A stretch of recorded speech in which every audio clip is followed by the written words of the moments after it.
Hello everyone, मैं हूं animation blogger और आज मैं फिर से आज का हूं गौरव स्तनपाई की यूट्यूब चैनल पर। और आज मैं एक्सप्लेन करने वाला हूं अल्टीमेट ओटाकू टीचर के एपिसोड 1 को हिंदी में। और आप सभी को इस वीडियो के डिस्क्रिप्शन में मेरी यूट्यूब चैनल का लिंक मिल जाएगा, तो फिर प्लीज़ आप सभी उसे चेकआउट कर लेना। और अगर आपको अच्छा लगा हो तो आप उसे सब्सक्राइब कर देना। तो फिर बिना किसी टाइम पास के वीडियो को शुरू करते हैं। एपिसोड की शुरुआत में हमें इस सीरीज के मेन कैरेक्टर यानी कि जुनिचिरो कागामी को दिखाया जाता है और हम देखते हैं कि वो अपनी एनिमे ब्लॉग्स की रेटिंग चेक कर रहा होता है। लेकिन अभी अचानक से एकदम उसके रूम में उसकी सिस्टर आ जाती है और वो उसे पेपर दिखाती है और वो उसे कहते हैं कि अब से तुम्हें एक टीचर का रोल करना होगा, मतलब कि अब से तुम्हें एक टीचर की जॉब करनी पड़ेगी। उसके इतने कहते कागामी उसे मना कर देता है, लेकिन फिर तभी उसकी सिस्टर उसे बैट से मारने की कोशिश करती है। फिर वो तैयार हो ही जाता है। फिर सीन चेंज होता है और हमें अगले दिन स्कूल के ऑफिस का सीन दिखाया जाता है और हम देखते हैं कि कागामी के सामने एक बंदा बैठा होता है और वो उसे टीचर के सारे काम समझा रहा होता है। फिर कागामी उससे पूछता है, वैसे आपने इस काम के लिए मुझे ही हायर क्यों किया? फिर वो बंदा उसे जवाब देते हुए कहता है, वो इसलिए क्योंकि आप हो यंग जीनियस जुनिचिरो। आपने इससे बहुत सारे पेपर सीखे हैं जो बड़ी बड़ी कंपनी से पब्लिश करे हैं और तो आपने इन्हें बड़े बड़े कांड वो उसे 17 साल की उम्र में ही कर दिए हैं। फिर तभी कागामी को वहाँ पर एक सॉन्ग सुनाई देता है। तो इस सॉन्ग को सुनते उसके कान एकदम से खड़े हो जाते हैं और वो कहता है कि तो मैजिकल कैनन गर्ल बुराकुरा की ओपनिंग थीम है, ये मुझे बहुत ज़्यादा अच्छी लगती है, मैं इसे जा रहा हूँ सुनने के लिए।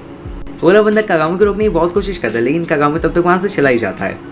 फिर सीन चेंज होता है और हम देखते हैं कि वो ऊपर टेरेस पर पहुँच जाता है और वहाँ पर जाकर देखता है कि एक लड़की ये गाना गा रही होती है। जैसे उसका गाना खत्म हो जाता है तभी कागामी तालियां बजाने लगता है। फिर वो लड़की उससे बोलती है, मैं एक वॉइस एक्ट्रेस बनना चाहती हूँ, मैं यहाँ पर आकर इसलिए गाती हूँ ताकि मेरी ट्रेनिंग होती रहे। उसके इतना कहते कागामी अब वो लटका लेता है और वो उसे गुस्से में जवाब देते हुए कहता है, तुम्हारी हिम्मत कैसे हुई वॉइस एक्टिंग को अंडर एस्टिमेट करने की?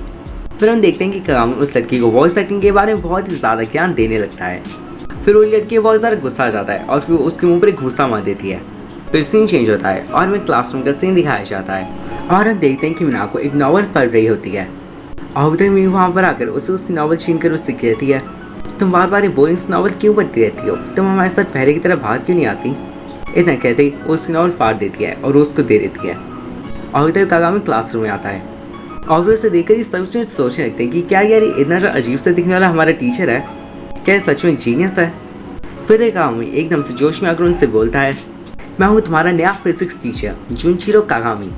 फिर वो चौक उठाकर एक ब्लैक बोर्ड पर एक यूआरएल लिख देता है और वो बोलता है, एक दूसरे को इंट्रोड्यूस करने के लिए आज हम ये वाली गेम खेलने वाले हैं।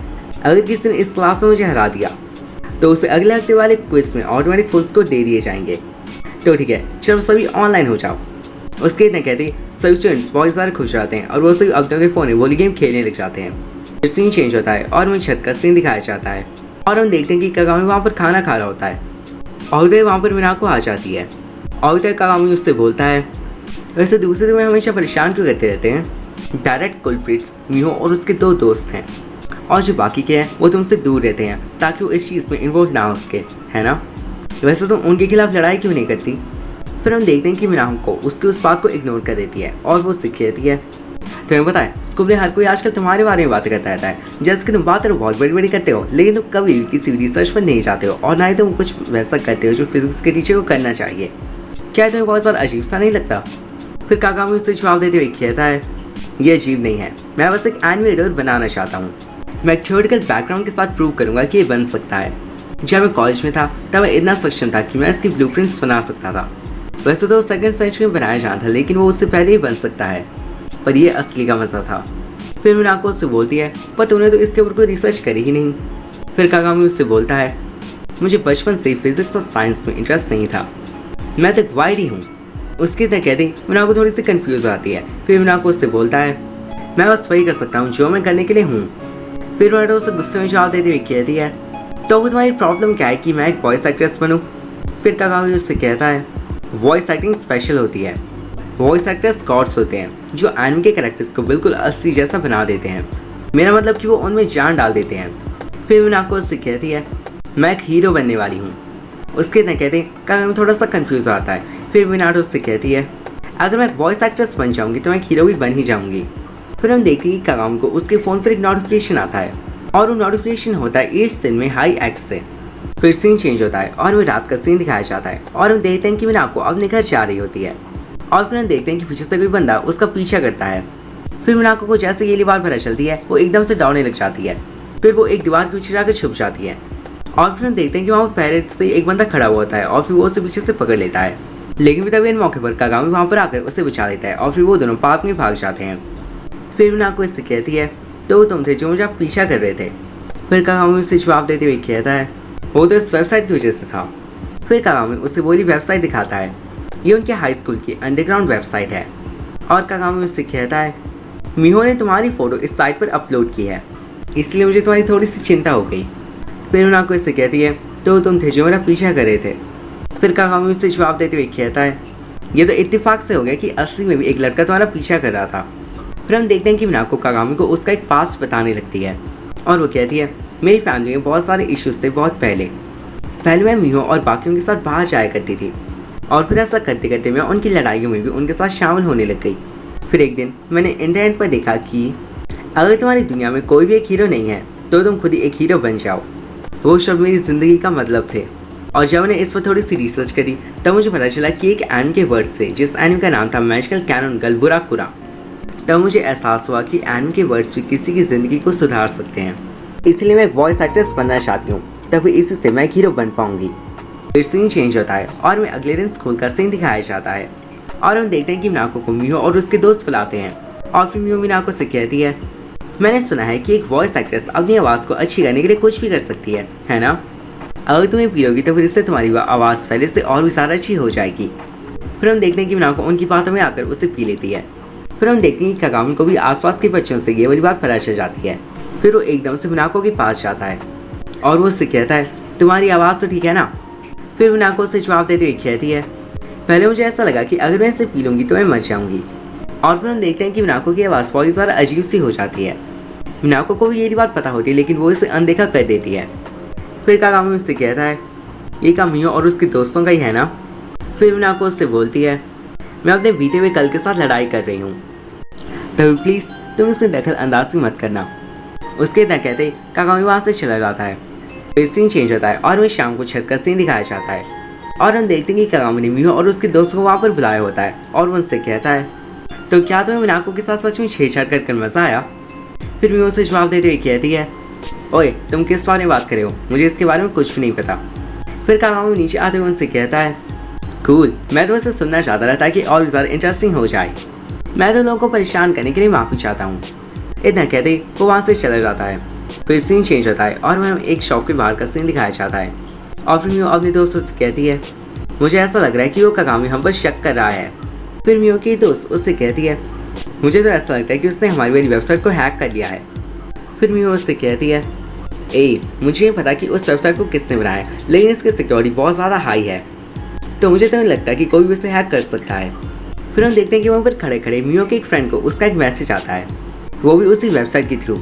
फिर वो मिहो को बोला मैसेज दिखाती है और हम देखते हैं कि उस मैसेज में लिखा हुआ होता है कि ऊपर देखो। फिर जैसे वो तीनों ऊपर देखते हैं तभी उन तीनों पर चौक का पाउडर गिर जाता है और तभी एकदम से कागामी उनके सामने आ जाता है और हम देखते हैं कि उसने बिल्कुल एक सुपर हीरो की तरह कपड़े पहने हुए होते हैं और फिर वो उन्हें एक टैबलेट देता है और वो अपने फ़ोन के कैमरे को उनकी तरफ घुमा देता है और वो उनसे कहता है तुम्हें पता है तुम तीनों इस टाइम वर्ल्ड पर ब्रॉडकास्ट करी जा रही हो। उसके न कहते वो तीनों बहुत ज़्यादा हैरान हो जाते हैं। फिर वो तीनों उससे कहते हैं हे तुम तो टीचर हो तो तुम हमारे साथ ऐसा कैसे कर सकते हो, क्या तुम्हारे पास कोई प्रूफ है? फिर कागामी उसे जवाब देते हुए कहता है ओह अच्छा, तो तुम प्रूफ की बात कर रही हो? तुम तीनों हमेशा उस NX वेबसाइट पर चैटिंग करते रहती हो, क्या तुम्हें इससे बड़ा कोई प्रूफ और चाहिए? फिर वो तीनों उससे पूछती हैं क्या तुमने वो साइट को हैक करा है? फिर कागामी उन्हें जवाब देते हुए कहता है हैक? नहीं, इसका तो सवाल ही पैदा नहीं होता। असल में वो वेबसाइट मैंने ही बनाई है। मैंने अपने दूसरे ओटाकुस के साथ टीम अप करा था अपनी क्लास में, वो इसलिए ताकि जो हमें वंडरफुल फोटोज़ मिले हम उन्हें आसानी से क्रिएट कर सकें। फिर उसके बाद मैं ग्रेजुएट हो गया और मैं उस वेबसाइट के बारे में भूल ही गया कि मैंने कोई वेबसाइट भी बनाई थी, लेकिन तुम तीनों फूल्स ने उस वेबसाइट को फिर से चालू कर दिया। तो फिर अब क्या तुम तीनों अपनी पनिशमेंट के लिए तैयार हो? पनिशमेंट के तौर पर मैं तुम तीनों की पर्सनल इंफॉर्मेशन उस वेबसाइट पर लीक कर दूंगा। फिर वो तीनों उससे कहती है हे प्लीज़ ऐसा मत करो, अगर तुम्हें ऐसा करा तो तुम्हारे फ़ोन नंबर और हमारे घर के एड्रेस भी लीक हो जाएंगे। फिर कागामी उन्हें जवाब देते हुए कहता है अच्छा उसका क्या जो तुमने मिनाको के साथ करा था? फिर वो तीनों उसे जवाब देते हुए कहती है वो तो हमने इसलिए किया था ताकि वो बिल्कुल हमारे साथ पहले की तरह बाहर जाने लग जाए और वो बिल्कुल दूसरों की तरह भी पहले की तरह आजमाने लग जाए। हम उसे परेशान नहीं कर रहे थे, फिर कागामी उन तीनों को वो सभी क्राइम आर्टिकल्स के बारे में बताने लगता है जो इसमें इन्वॉल्व है। और फिर वो कहता है ओह एक प्रैंक कॉल तो आ भी गई है। फिर वो तीनों लड़कियाँ बहुत ज़्यादा डर जाती हैं और वह हैरान भी हो जाती हैं। और जैसे वो ऊपर देखते हैं तो वो देखते हैं कि वहाँ पर कागामी नहीं होता। और फिर हम देखते हैं कागामी वहाँ पर पीछे से बाहर निकलता है और वो उनसे कहता है जो भी तुमने अभी थोड़ी देर पहले देखा वो वीडियो और बाकी चीज़ें वो सब एक ट्रोल वेबसाइट थी जो मैंने बनाई थी। तब तुमने तो देख लिया होगा कि किसी को परेशान करने का कितना बुरा नतीजा हो सकता है। इतना कहते ही वो वहाँ से चला जाता है और हम देखते हैं कि वो तीनों लड़कियाँ रोने लग जाती हैं। फिर हम देखते हैं कि वहाँ पर मिनाको आ जाती है और वो कागामी से कहती है हे तुमने उन तीनों के साथ क्या करा। फिर कागामी उनसे जवाब देते हुए कहता है मैंने तो उन तीनों को बस सबक सिखाया, क्योंकि अगर इस दुनिया में कोई हीरो नहीं है तो फिर किसी न किसी को तो हीरो बनना ही होता है ना। वैसे हीरोज अकेले होते हैं लेकिन इसका मतलब ये नहीं है कि हीरो अकेले लगते हैं। मैंने तुमसे पहले भी कहा था मैं एक वाइडी हूँ। फिर कागामी वहाँ से जाने लगता है और फिर मिनाको से कहती है थैंक यू। फिर हम देखते हैं कि वहाँ पर पास में एक गाड़ी खड़ी हुई होती है और उसमें एक लड़की बैठी हुई होती है और वो कहती है ये ओटाकू टीचर तो बहुत ज़्यादा इंटरेस्टिंग है। और फिर यहीं पर एपिसोड 1 खत्म हो जाता है। और हाँ गाइस इस वीडियो के डिस्क्रिप्शन में आप सबको मेरी यूट्यूब चैनल का लिंक मिल जाएगा, तो फिर उसे चेकआउट कर लेना।